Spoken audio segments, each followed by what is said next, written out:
guys, good morning sa inyo lahat. And this video is about our tire review of the Zeneo ZN62, wherein we will test it sa Kaibyang Twisties. And then the-testing din natin siya if good siya sa banking, and good ba siya if mag full brake ka, kung dudulas ba siya, mag-i-skid ba siya, no? So by the way pala guys, Zeneos is used this na for almost 3 years, pero I used it on the motorcycle I have before. So that is the Motorstar na Z150 Zongshen. And yun, makapit naman siya. And then pagbasa, makapit naman siya, pero not enough confidence. So yun, real talk yun. Medyo nag-i-skid siya, pero sa sa tuyo talaga na-prove ko na siya na bebenking talaga siya, nakakapit. And then for durability naman is maganda yung niya, yung ibibigay niya sa yung tire life. So hindi agad siya mapupudpod. So ang favorite ko na brand or ang ng Zeneos, marami kasi itong klase ng yung mga tawag nito, model ng gulong. Tapos bawat gulong iba-iba yung niya, yung thread, pattern thread. So merong ZN88, ZN61, ZN62. Yan. Meron sila yung racing tire, yung Zeneos Victuro. So maganda yung kapit talaga nun, race tire yun, soft compound. Kaso ang problema, pang underbone yung mga sizes. So hindi sa ating kasya sa RC. So dito, since gamit ko naman yung dati yung ZN62 sa Motorstar, I want to prove if kaya ba siya or makapit ba siya even on a bike like this. I'm using a KTM RC390. So titingnan natin siya if what. So lang to, wala pa, almost 1 day old pa lang, kakakabit pa lang talaga sa vulcanizing shop. May dala akong med cert if sakaling may checkpoint. Alright guys, so ito yung motor ko, ayan. And then sa front guys, ito si motorcycle ko, ayan, yung itsura nya. Alright. And then ito yung Zeneos sa harap. Ang kinuha kong size is 110 by 60. Alright. So siya, yan ang nya itsura, dual compound, ayan. And then yung kanyang what do you call this, pattern, thread pattern, na-try ko na siya sa wet, so dati kong motor. And I would say it would give you confidence, pero wag mong masyadong i-push to the limit kasi siya, hindi siya talaga super kapit sa wet. Pero sa dry, ko na to, tawag nito, proven and tested ko na talagang kumakapit sa dry kahit i-banking mo siya, no? So ang maganda rin sa kanya, long siya, yung long life siya, hindi siya agad napupudpod, and medium compound. And yun, maganda yung kapit niya, mabilis mag-init, yan, mabilis siya mag-warm up. So if you're using this on a track day, I would suggest yes, you would use this on a track day, no? Ayos naman. Pero sa Zeneos kasi kung may Victuro sana, yung pinaka-race tire kasi nila yung Victuro, kaso pang underbone. So yan, ito naman sa likod guys, size 150 by 60. So as you could see guys, bagong bago, kinabit lang to kahapon. Yan yung mga dot nya pa. And yan, maganda to kapag nakahigop siya ng wet sa daan, sure ball tatalsik niya agad kasi yung pattern niya, minade siya para mabilis maalis yung mga tubig sa daan or what. And kita nyo guys, makapit siya. Yan, sanaktuhan ko lang yung medyo matigas nga yung gulong ko, so baka tayo, bawas ng hangin. Yan, so okay naman siya. Ayan yung bago kong tail tidy, ayan, ako lang gumawa. Ayan yan, assemble ko lang, galing sa Rouser to, Rouser, ba to, 135, ayan, tapos pinutrahan ko lang, and what. So ito yung motor, ayan. So yun yung Zeneos natin. Ayan, dito naman yung kabilang view, ayan, ito siya, ayan. Zeneos ang harap, Zeneos ang likod, ZN62. Test natin siya sa Twisties if maganda yung kapit niya or what.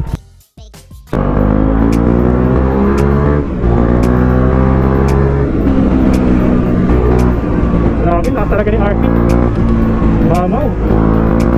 Mamaw din.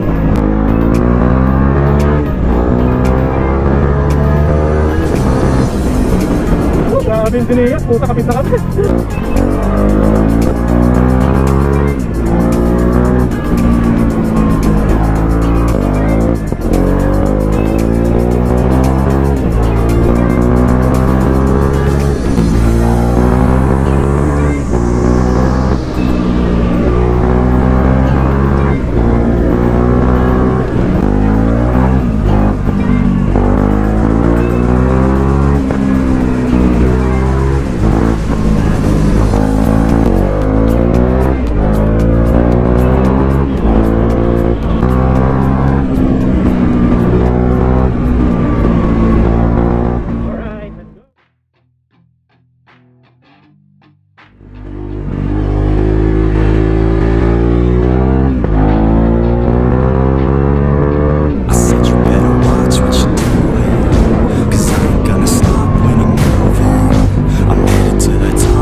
lang guys. So far so good. So far so good. Pero mas gusto ko talaga siyang ma-try sa racetrack eh. Pero for now, yun lang muna. Ayos naman siya guys. It's good quality motorcycle tire. If ever you get it, if you want a budget one.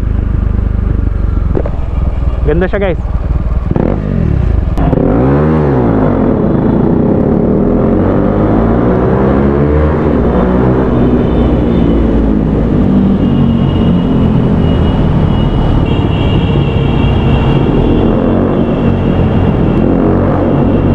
Paingay sa tunnel.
Nice to meet you.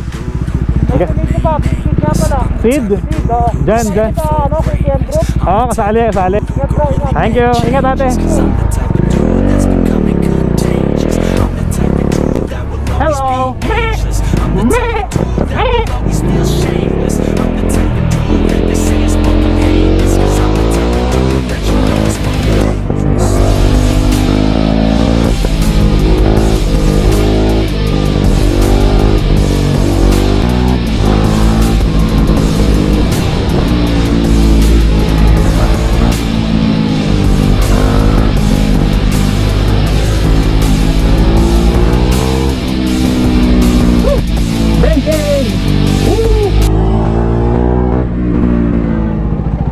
Magkano ba yung turo natin? Ito ay isa. Magkano? 15. 15? Ano na lang, isang turo natin. Ilan po? Isa lang. Salamat. Oo. Ito po, Nay. Yan. 20 na ho, Nay. 20 na po. Thank you, Nay. Okay po. Happy birthday, Nay, ha. Merry Christmas po. Okay po.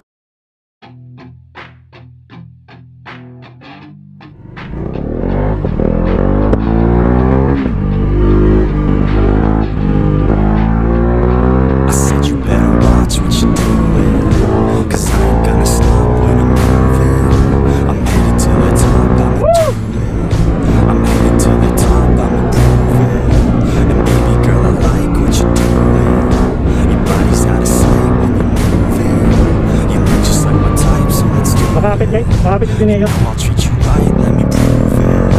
And I can go all night. I'm sick of being nothing, all right. I'm gonna be something, all right.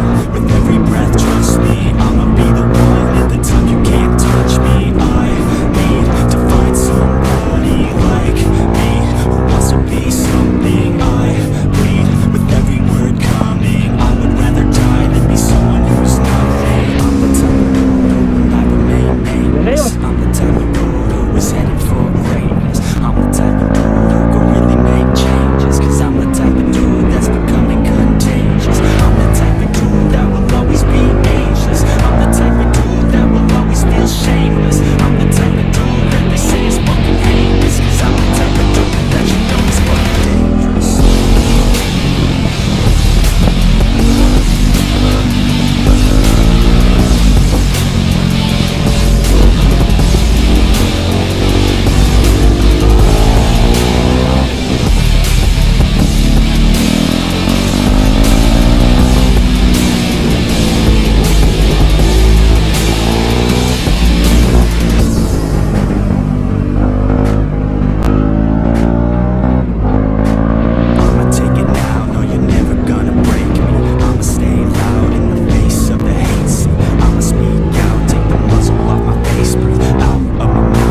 shameless. I'm the type of dude that they say is fucking heinous, 'cause I'm the type of dude that you know is fucking dangerous.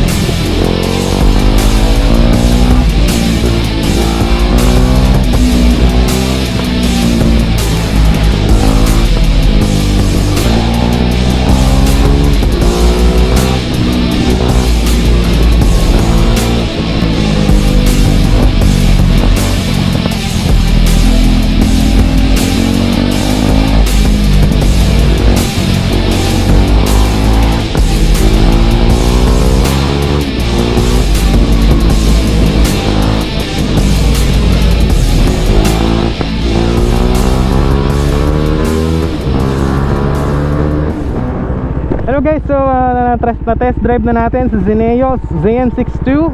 So ito yung front tire or front tire guys. As you can see, yan, na-braking naman natin siya na maayos. Yan, nailiko ko naman siya na maganda. So I would say makapit siya.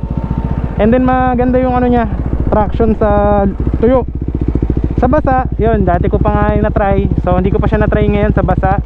Pero yung dati kong gamit na Zeneo na ZN62, makapit siya kahit basa, pero wag mo siya isasagad.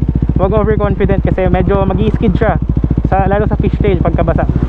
So ayun guys, ang ZN62, napakaganda ng kanyang tread. Yan, na-braking na natin siya sa kaibiyang. And then ayun, so far so good, wala na tayong mareklamo sa performance. Alright, so yun guys, kung meron kayong iba pang mga tanong dyan, comment lang sa baba and I will reply sa lahat ng comment kung meron man.